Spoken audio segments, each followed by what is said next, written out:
It's like the Cold War of real estate up here right now. What is going on, guys? Welcome to today's episode of the Collecting Keys Real Estate Investing Podcast. This is the show by real estate operators for real estate operators. And today we have a special guest, Aaron Bihl, who is filling in for Dan, who is off on vacation with his wife. So you have me, Mike DeHaan, Dylan Cook over in Cincinnati, and Aaron Bihl down in San Antonio. And if you don't know Aaron, I don't know what to tell you, because he is all over the place with the wholesale and flipping space. He's been around for a long time. So for Aaron, for those people who are unfortunate enough not to know you, why don't you give us a quick 60 seconds on why people should care about you and what you do? Yeah. Well, gosh, I've known you for 5 or 6 years now, but you were what I call my first real estate friend. I appreciate that. We connected on that meetup that we went to for CCF in Florida so long ago, and we randomly roomed together because we were the two people that were like, I would say, like least socially awkward to like reach out and actually like try to schedule that. Right. Yeah, and we just connected right away. Yeah, so I've been doing this 5 or 6 years. I've kind of done everything in the off-market world, off-market direct to seller. I've flipped, I've wholesaled, I've wholetailed, I've bought land, done some commercial stuff. Mainly in San Antonio, now kind of doing stuff all over. So right now, main markets for residential stuff are San Antonio and then Lexington, Kentucky, and starting to do commercial deals kind of nationwide. So, or industrial type deals nationwide is kind of what, today looks like. Yeah. And you're the classic wholesaler in the way that I say you're very much an opportunist. Like I've seen you do so many different kinds of deals over the years. You were like the trailer boy for a while. Dude, I still love trailers. Stuff with these weird mobile homes. They have a special place in my heart. I think that's so market dependent because it's funny. Like depending where you're at, people won't even touch them, but you've made a killing off those down there. And really quick, what's your Instagram too? So people can hit you a follow. It's just Aaron.Bihl. So my last name is Bihl. He's got 10,900 followers right now. So after this podcast airs, maybe we can give him above 11,000. Yeah, it hits 11,000 and I make like a political post and it like drops down. Mike unfollowed me every time. I'm like, hey, Mike, come back. And then he comes back. Oh, I don't unfollow you. I that's how you can tell though when you do a good punchy political post. Because I tend to be on the other side of the aisle than most real estate guys. And tell you what, I know when I hit a good one because I will see my followers drop. Like there's like a very immediate. I'm like, ooh, that definitely hit a nerve. But definitely go give Aaron a follow. He also likes to talk trash, has great opinions on what it actually takes to be an operator, and it's just overall entertaining. So if you like our vibe, he is definitely your kind of guy. But cool. So in the world of real estate and I guess the economy, it's funny, by the time this episode comes out, it will be a week after we record it. Everything could be fundamentally different, but we have seen a massive drop in pretty much everything over the last 5 days. Stocks are down way down. What are they like, a 25% drop at this point? From the peak, yeah. From the peak, yeah. Crypto's way down. Are rates down yet? Yeah, 10 years going down too. It's usually you don't see those two trade together, right? They're usually one's up, one's down. So yeah, and there's just a general uncertainty in the economy and real estate and everything else right now. But the funny thing is, and I would say this is where I think the value is of being a business owner, is you can kind of just like roll with it and still be fine. Because I don't know about you guys, but like I see a lot of doom and gloom by the people in my circle that aren't really like doing anything, right? Like they're kind of relying on passive wealth generation, but people that are business owners are kind of just like, we'll figure it out, just keep on moving along. So it doesn't affect us that much, like big picture. Yeah, no, I would echo that for sure. I mean, from a business perspective, we might take a little bit more of a conservative approach on like calculating our ARVs and stuff, but as long as you're just calculating that into the math that you're doing and the conversations you're having with sellers, you can still make deals happen. Yeah. So yeah, I mean, the part of being an entrepreneur is just like you said earlier, an opportunist. And think how much our own businesses have changed in the past 2 or 3 years just to keep deals rolling. Yeah, totally right. I mean, from back in 2021, when you could just make money off of anything to now, it's drastically different. What are you seeing down in San Antonio, Aaron? Since your guys' market, it had one like the longest times on market of anywhere in the country. Dude, it is so slow. For a little while. Is it? like super, super slow. Like if you have a flip and it's like priced like great, like you might sit 30 days without a showing. That's crazy. Investors still seem to be buying. They're just picky,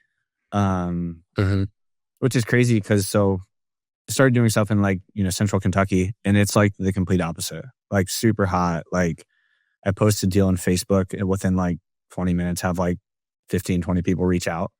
I put stuff in our Facebook groups here, and it's like you might get like one email over the course of like a week. But it's also, I have connections here, so I know a lot. It's a lot easier to sell deals here just because I know more people. Sure. But they're definitely like, people are definitely thirstier in Kentucky. So it's interesting to kind of see the two different markets of, it's super slow here. It's still pretty hot there. But I think, talking to you guys and kind of friends all over, I feel like everything's so cyclical. Like, like It is. different markets kind of hit different peaks at different times. And you can kind of be like, oh, if this is happening in Washington, it'll probably be here in a few months, or, those sort of things. So that's always kind of interesting. Yeah, it's market dependent. So like up here, the investor buyer crew is dead. There's like 10 people that are still buying wholesale deals up here. That's it. But on the retail side, if you have something in the affordable price, my stuff will sell pretty quick.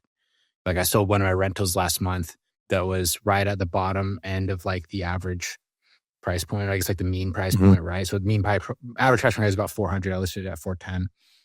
And it went pending in 2 days for over ask. Right. Good neighborhood. Yeah, that doesn't exist here. Fast.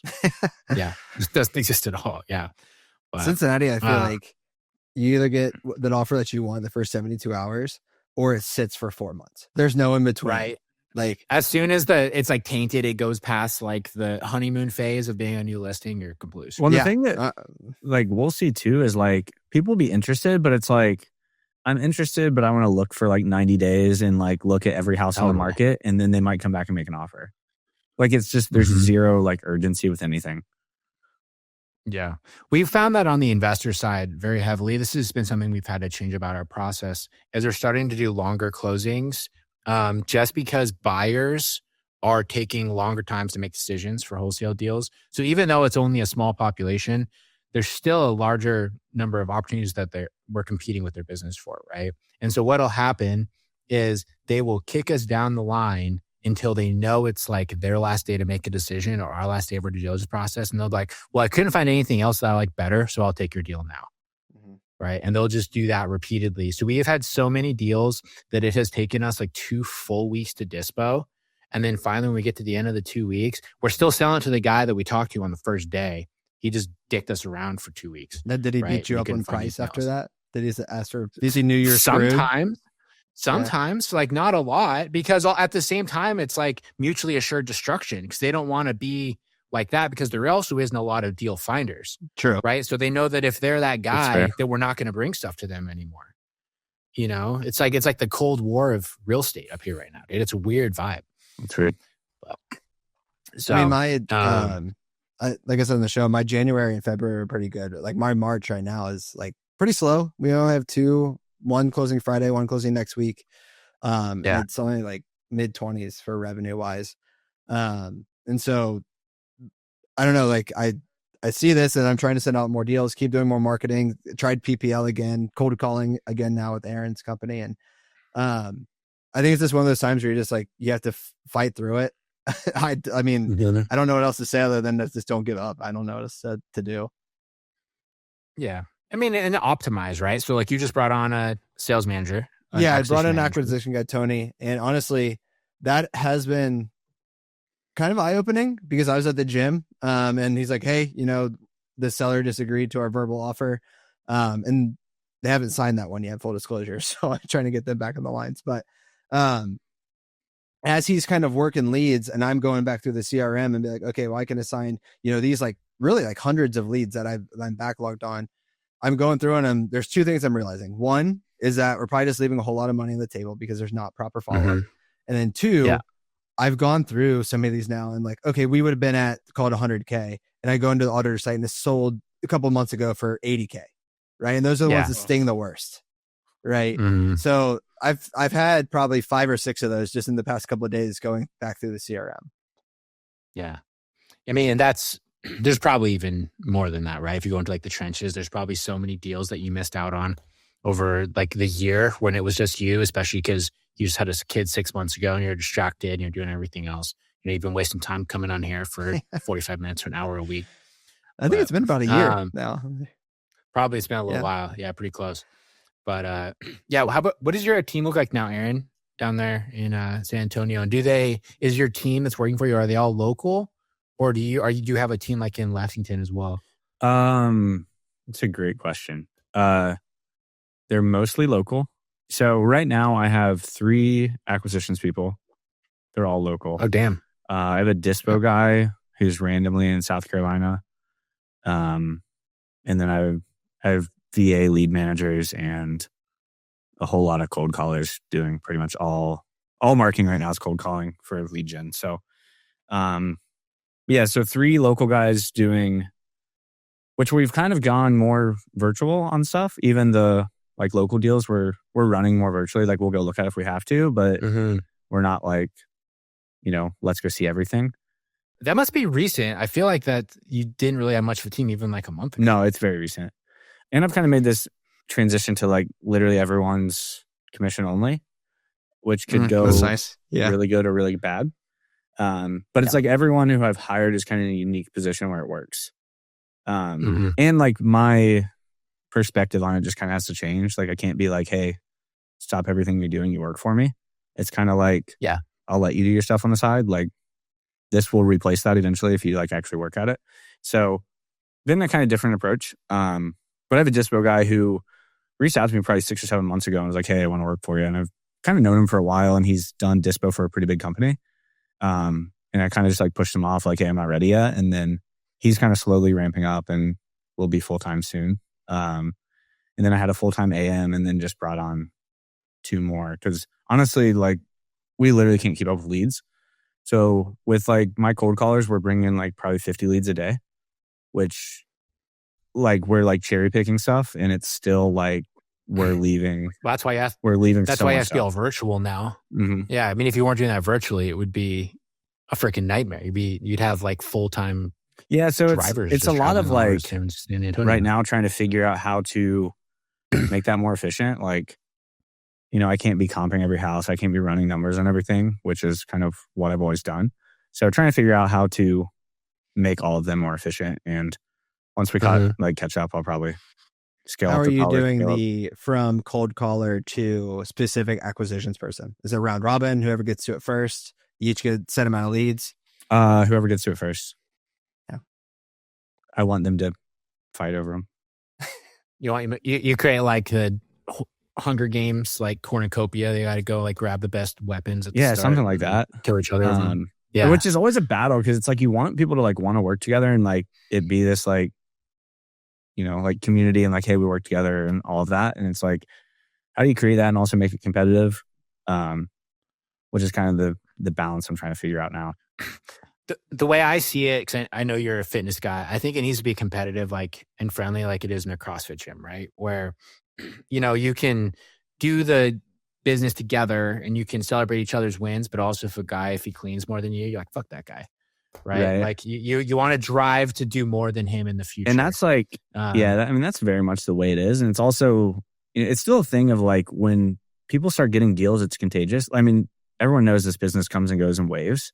So it's kind of like you see someone else getting a deal and you're like, oh, I want to follow up with this person. Like I want a deal, so it all just kind of like comes and goes. So hopefully, bring in the other guys can kind of, spur my other guy on a little bit. And then,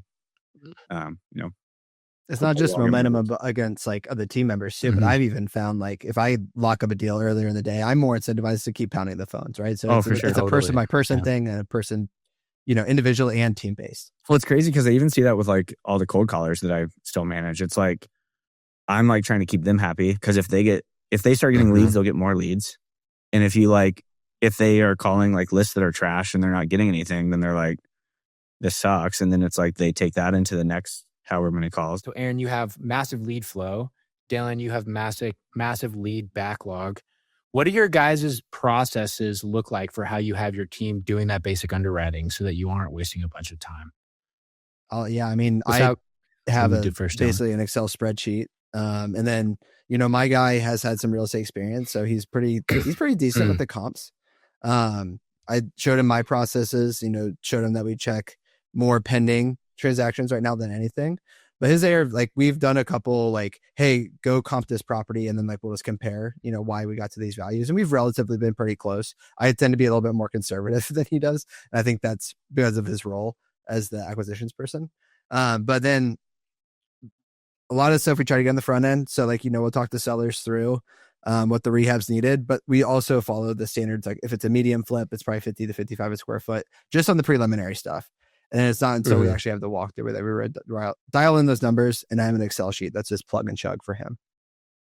Okay. And then he basically goes through every single one. Do you have like an immediate disqualification on things?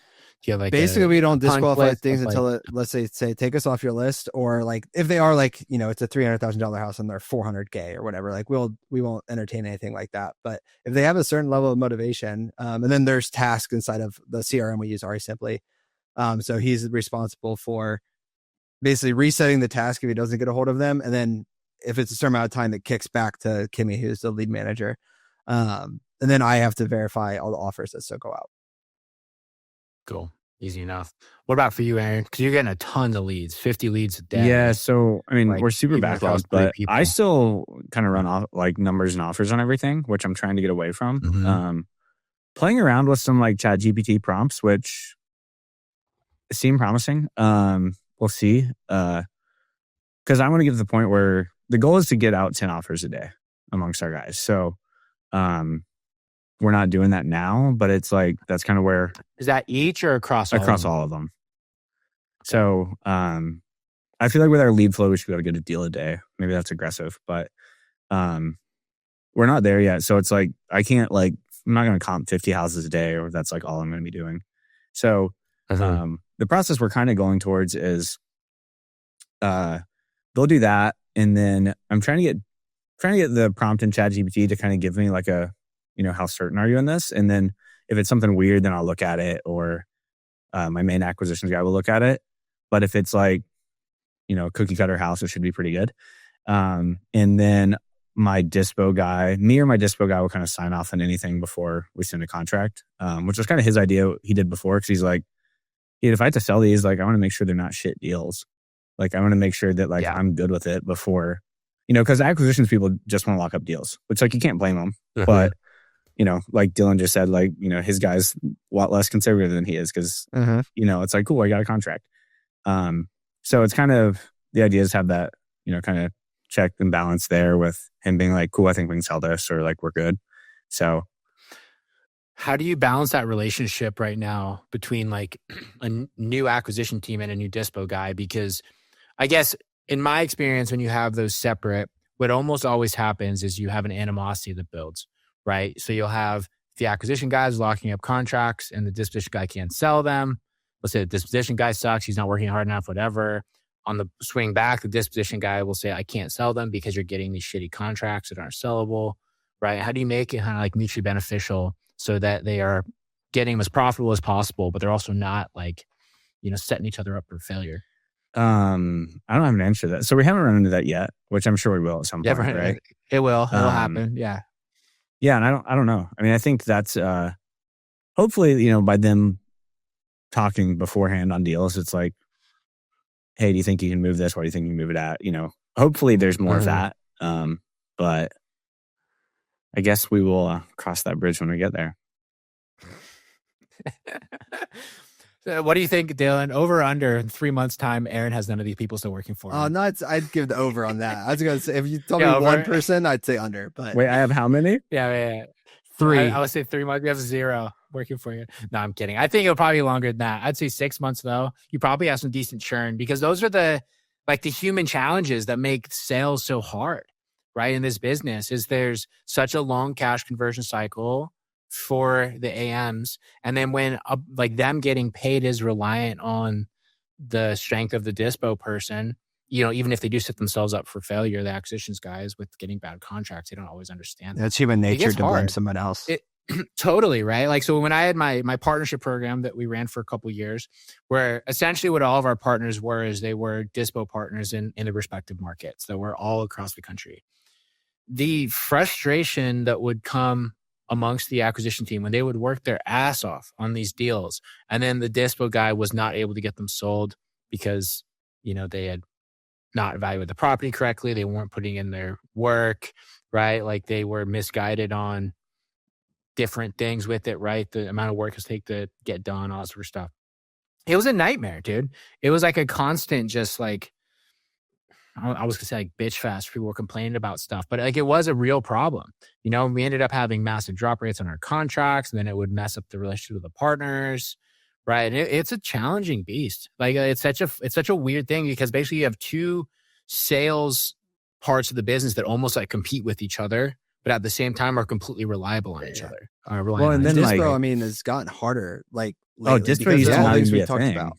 Like, yeah, exactly. Yeah. You used to post, like you said earlier, just post and cool. it's gone. Deal sells itself, like it's a good enough deal. It sells itself. And then now it's like the dispo guy's literally like cold calling people, like, hitting people up, actually selling them on the deal, like almost like your acquisitions guys do. Like there's no more just like blast it and it's gone unless it's like a crazy deal. And even then people are so tired of seeing stuff, like it could probably skate by several people, like kind of crazy. Totally.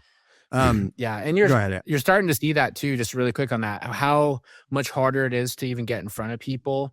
And one of the things that we've tracked has been our unsubscribe rate and our open rate on our own buyers list, as well as the number of views that we get on Investor Lift, and how those numbers have trended over time over the last 6 months is crazy. Like we've had almost half of our buyers list that we built over the years. I guess you don't have the magical over the last 6 months. AI algorithm with Investor Lift yet. It creates a buyer out of thin air and they paid the most price and it's great. I'll believe it. Yeah. All I know is that our deals on Investor Lift used to give like 150 to 200 looks. Now they get like 20. They get nothing because no one's it has to be buyer fatigue. It has to be, dude. Because I see something that comes in mind too, and I can just tell by the asking price and the zip code. I'm like, nah, nah. See, yeah, and that's the challenge I think with wholesale real estate is being a buyer has become so commoditized, and there's such like a glut of opportunity. It feels like if you're a flipper that they no longer have any excitement around the deal, and so you almost have to like create that. Well, even then, right? Like my whole thing has always been like, hey, like we like legitimately flip houses. Like we know a little more what we're talking about than just your like 19-year-old wholesaler. But it's like, how do you convince people of that? Like, so that's what we're kind of running into with some of the deals we're doing in Lexington. It's like all these people are like getting all feisty about stuff. And it's like, cool. Like I'm new to this market, but I'm not like new to this. Like, you can find that we do stuff, but it's like, I'm sending out stuff of like what I think is very conservative, real numbers based on like actual expertise, but no one knows that any different from like the random, just, putting random. That'll take time though, as you grow your presence in Lexington. They're like, oh shit, he actually sends out good deals. Yeah, that's the thing. That will pay dividends. Yeah, because I mean, like here we get to the point where it's like, cool, I can sell stuff sight unseen once I've sold it to someone because they know it's real. It's like you're not hiding anything, you're not doing that. That stuff just kind of takes time. Yeah. And the strength of those relationships, I think, is more important than ever. And then also just as a brand. So that was the one thing that we were good at with the partnership program with our back at home buyers is we built out the entire brand to be nationally present, right? So we had geo-targeted Google ads in every area. We built up the website and the reviews and everything to be location independent. And we built it as like a national company. And so then when we had deals going, when we found local buyers that were actually good, it was pretty easy to sell stuff, honestly, because they recognized us as somebody that was like a large company that must know what they're doing because they have this large presence. Sure enough, we were a bunch of ragtag people from all over the countries, and that was not true at all. But it's all about how it's presented. And so, once you kind of get to that point, depending on how you want to structure your business, it all just comes around to perception for how legit people think you are. I think Hormozy talks about that a lot because he had like some supplement brand. He's like, this is the best supplement in the world, but the people who sell the most supplements are the ones with the best marketing, not with the best product. Absolutely. Totally. So that's fair. Yeah. Like I can't even tell you the last time I looked at a supplement company, because the one that I use and I like, every time they have a sale, they send me a text and they say, for the next 24 hours, everything's 50% off. So what do? And I go and buy enough for me to have for the next 3 months. And then sure enough, 3 months later, they're like, right now, for the next 24 hours, 50% off. And I go and do it again.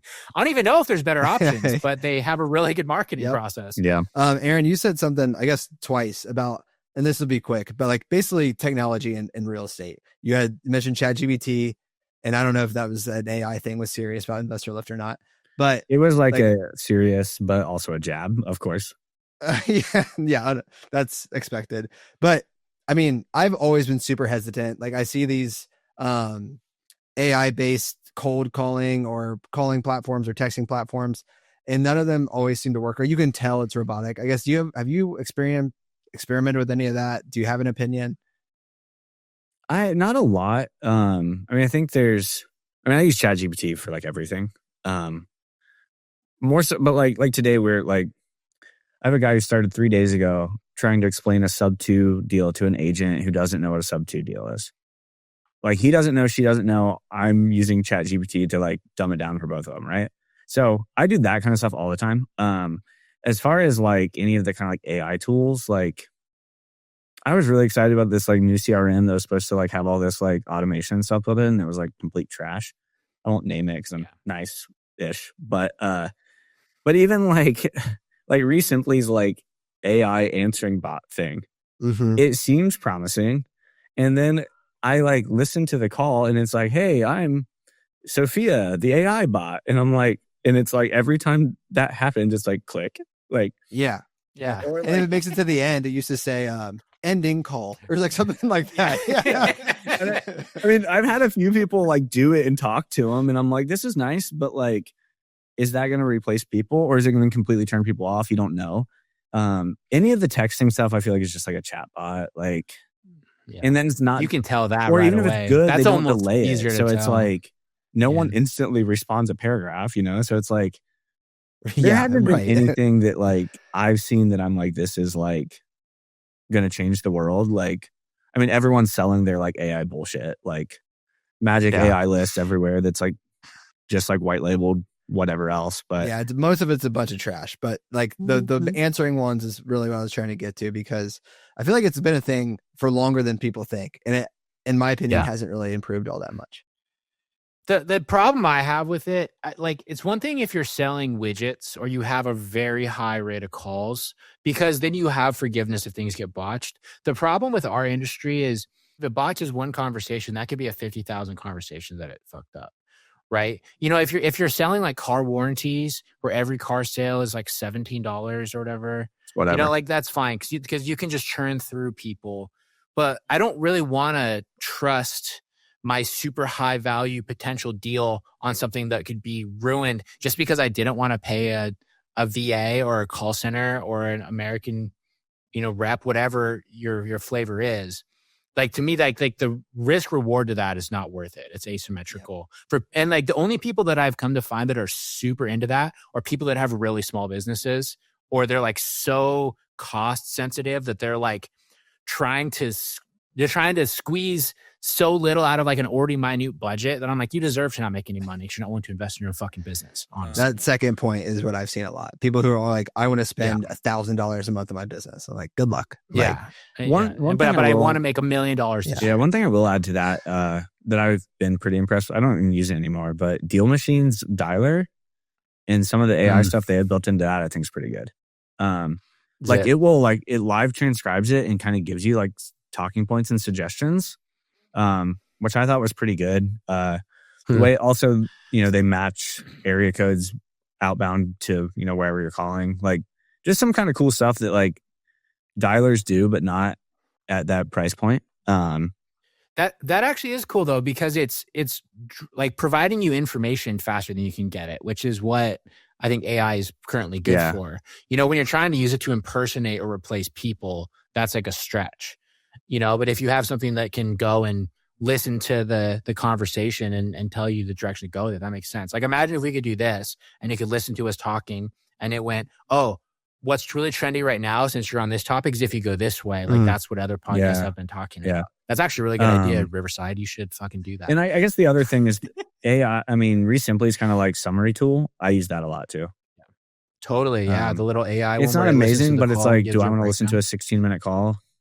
No, or I can figure out if I do by clicking the button. So that I actually like a lot. Yeah, and you're like, so it's a 10-minute call. It's going to cost me $1 to do this. My VA is $5 an hour. Technically, it's only 70 cents to have her listen to it for 10 minutes. So I'm going to do that. And then transcribe the notes. Yeah, exactly. Right. Saving 30 cents. But okay, I mean, we'll see where it takes us. You know, everyone says technology like is exponential. So who knows what it is in 5 to 10 years, but just want to get your opinion.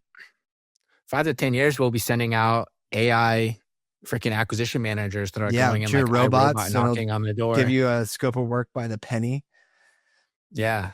That'll be fascinating. As soon as they can get that to go into any kind of trade, we're all screwed. Like, have you seen like the robots that I've seen them on like trade shows on YouTube and stuff that are like installing plumbing and doing different things? Did you see the one that got in a fight with people? I did see that one. That was in China though. China's just giving us like warnings without giving us warnings, right?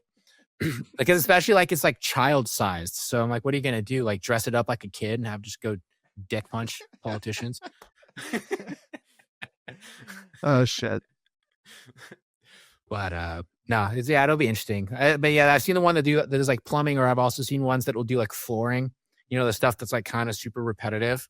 And as soon as that becomes affordable and traditional, it's going to be a very different ballgame very quickly. But we'll have to do what we always do, which is just pivot. Yeah, I thought you were going to say revolt, fight the machines. Yeah. Sort of revolution. Whatever works. Yeah, whatever works. Yeah. I guess one last topic, you know, before we got a little bit of time left.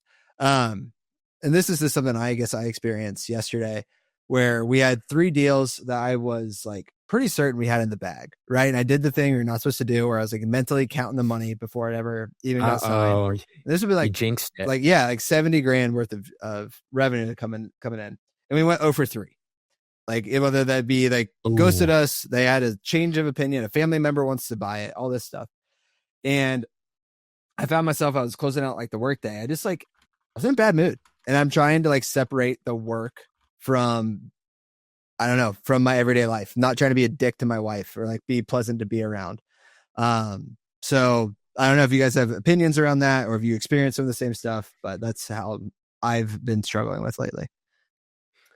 So I'll tell you from on a personal level is that we'll get better with just more experience. I've been playing this game for a little bit longer than you have, Dylan. Like not that much more, like a couple years maybe. And I would say that after a while, you just kind of get used to it.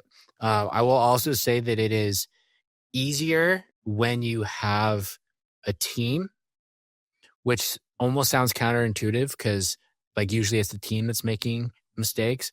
But when you have people that, I don't know, I would say like are kind of like reliant on you and are supporting the process and are bought in, it's like, you know, losing like a team sport, like a soccer game versus like a tennis match that you watch yourself, right? Like you kind of lose together, you win together. I feel like the peaks and valleys are a little bit better that way than when you're just a one-man show or you're like a really small business.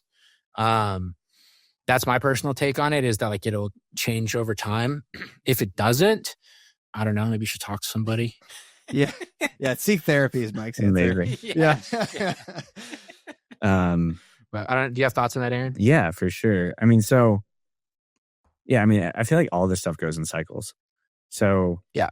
And there's days like, and everyone I talk to at like any level of business, it's kind of the same, because I talk a lot about the like, I can go from like, I'm on top of the world and unstoppable, and like I made this phone call, I made $100 grand, like look at me, to like even in the same day or like same hour, like I want to crawl in a hole, and like like it's like so like up and down.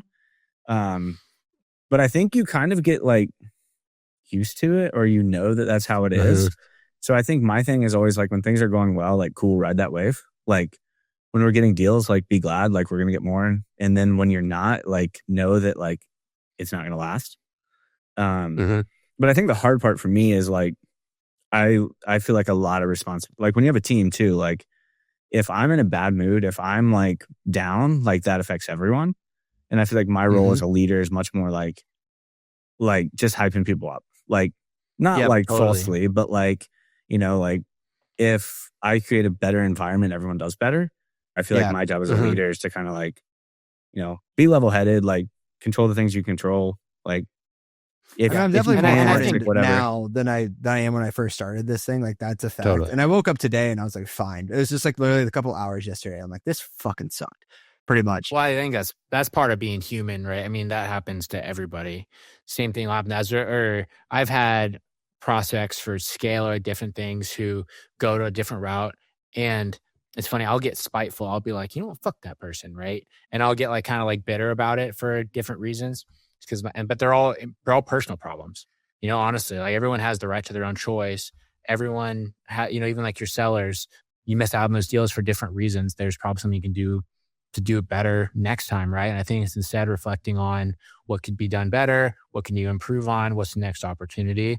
And then something else as well I always find just sort of helps is if you go and you look at like the big picture for your company over the last quarter, 6 months to a year, and just see what that looks like, and you realize that whatever happened today doesn't really mean anything. Yeah. And my first 2 months were great. So like, you know, our Q1 still looks great on paper. Right. So, the other thing I add too is like find things that actually get your mind off stuff. Like for me, like going to the gym, playing pickleball, like stupid things, like whatever. But it's like 35-year-old dad. What was that? That's a 35-year-old middle-aged man.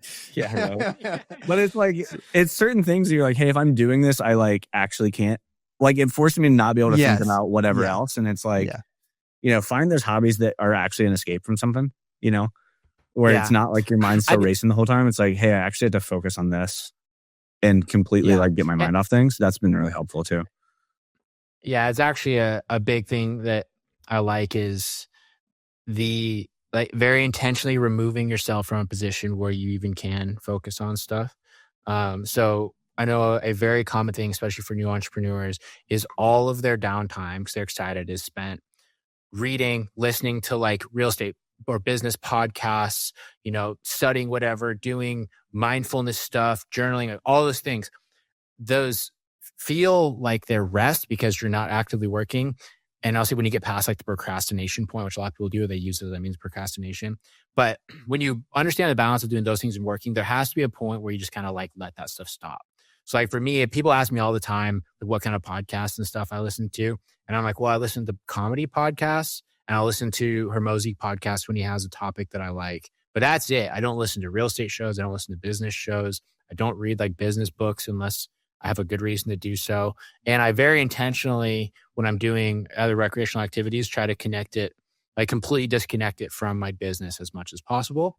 And if it's something like I'm, you know, hanging out, playing PlayStation, and I keep thinking about something with the business, that typically just means that I'm disorganized and probably need to address that before I'm actually going to be able to disconnect. And that just comes down to like an organizational issue or like a planning issue. Like a lot of the stress comes from like conversations that you know you should have that you just aren't having. So the procrastination part of that, which I've personally dealt with. I used to do the whole miracle morning thing that like David Osborne from like wake up, and I don't do it anymore, but I've made more money, like hand over fist more since I've stopped doing that and just started working more. And that's the last thing I want to do. So as everyone else who ever stopped doing it. And here's the thing, just like if you are into stuff like that, it's a great disciplinary practice. It's like 75 hard, right? People that do 75 hard all the time are stupid. If you've never done something that's like a disciplined regimen before, like Miracle Morning, 7 hour, whatever it is, it teaches you about discipline. And then you can choose to carry that into the rest of your life going forward. Or you can just go back to being a piece of shit. It's up to you. There's no in between. The other thing I'll add to that too is like having people that get it. Like Mike became a close friend because like I locally don't have friends who do what I do or understand what I do. And, you know, it's not super normal to be how I would have someone like, hey, like I just messed up this call that lost us 30, 40 grand. Or, cool. Like the day of closing, the seller, you know, didn't want to pay his taxes. So we didn't get paid today. You know, like all those things that are like normal in our world that are not normal with any normal people. So it's always been super helpful to have connections who kind of get it. Yeah. The And that's scale why, group you know, is a we big were scale example. or scale communities. Yeah. Big thing. We have accountability groups in there that people get a lot of value from. I've GoBundance, Dylan's is in GoBundance. Like that's a big reason people join stuff like that. But that actually changes a lot. Or way back when, Aaron, when we were in CCF, that's exactly what it was there. Is that was a big eye-opening thing, was all of a sudden I was around a bunch of people that really got once you realize what you're we were not the trying only to one do. and doing whatever in the Yeah. middle of whatever. And not only that, but you'll meet people that are exactly like you that somehow made $100,000 last month, and you're like, "What the fuck? They're not special. Like I could they're do not this. special at all." Or you meet Yeah. people that are not good at anything that made $100,000 last month. That exactly. That always happens too. But yeah, I think just to round that all out, though, you know, if you do feel the stress, like having an outlet is super, super important, and you don't need to be productive 24/7. And a lot of times, I'll say when you find out this balance, you will actually find that when you learn how to disconnect in the times when you are working, you will be infinitely more productive. All right, guys, we're going to wrap it up here. Aaron, thanks for coming on today, buddy. Really quick again, where can people find on Instagram? And also, what's your podcast? I know you started something recently. Yeah. If you want to plug that, my Instagram is just Aaron.Bihl. My podcast is called No Name REI. It's just me ranting about kind of whatever's going on. No guests, just kind of short episodes from me, kind of what's going on in the business, life, whatever. Cool. So you call it a podcast. It's like a vlog, but without the video. Because basically just you talking about A your vlog feelings without on the video, internet. yep. Perfect. Otherwise So, known as an MP3. But yeah. Yeah, an MP3. Yeah, right. But awesome, buddy. Well, thanks so much for coming on the show. And thanks for listening, everybody. And we'll talk to you guys next week.